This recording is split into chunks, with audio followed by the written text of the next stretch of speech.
This is a ship going to start a new world. It's a ship that has something like 2,000 colonists on it that are going to start life anew on a new planet, Orgai 6.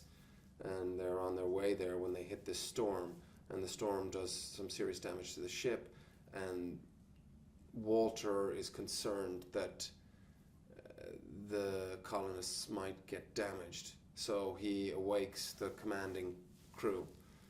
And so the commanding crew is woken out of cryosleep, and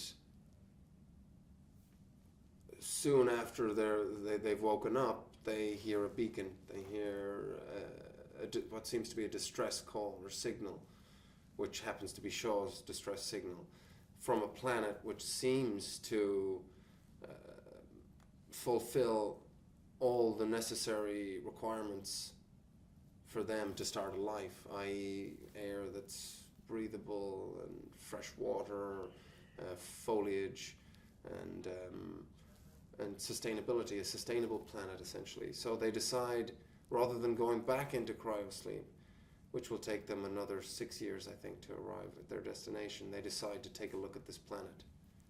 And they shouldn't have done that.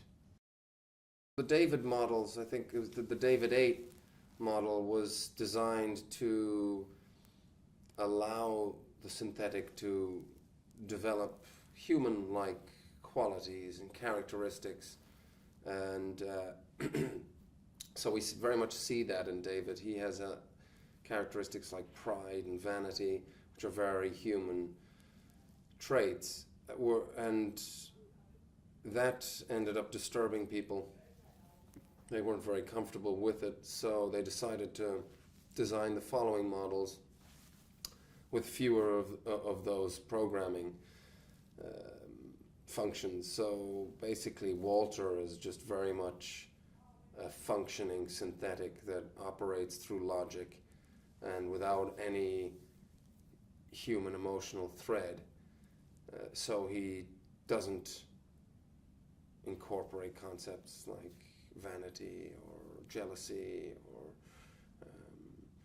gratitude. He doesn't fall in love with characters like we saw a strange relationship between Shaw and David in Prometheus. There is a bond that develops there, which is a very human one, and with it, human flaws that come with it.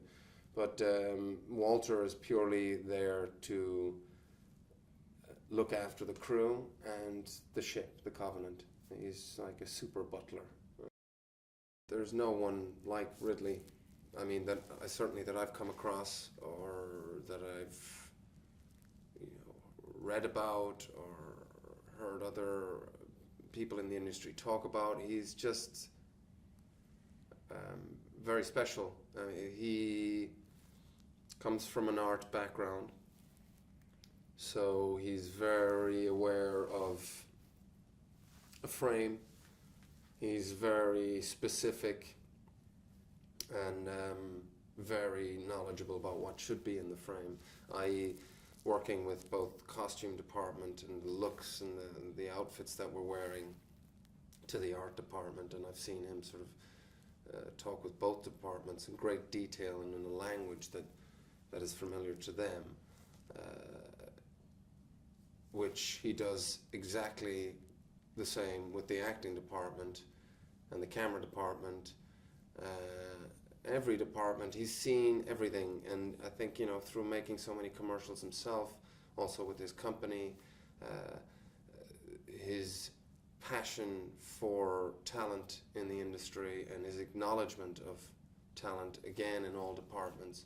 Ridley will always pick actors that might be in the fringes of popularity, let's say, films that are more art house, and always, again, great diversity in his cast, different ethnicities that he uses, and also just the way that he notices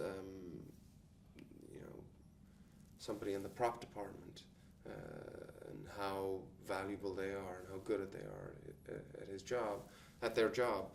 He's he's just an all-rounder, and that would be selling him short, because he's a master, I think is the best way to put it. He's a master filmmaker, and there's not many out there. I think it's a very rare breed.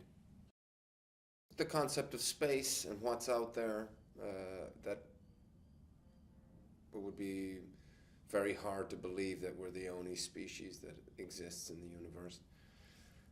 So there's that to begin with. And then I think the idea of parasites, things that would use us as a host, I think that's quite a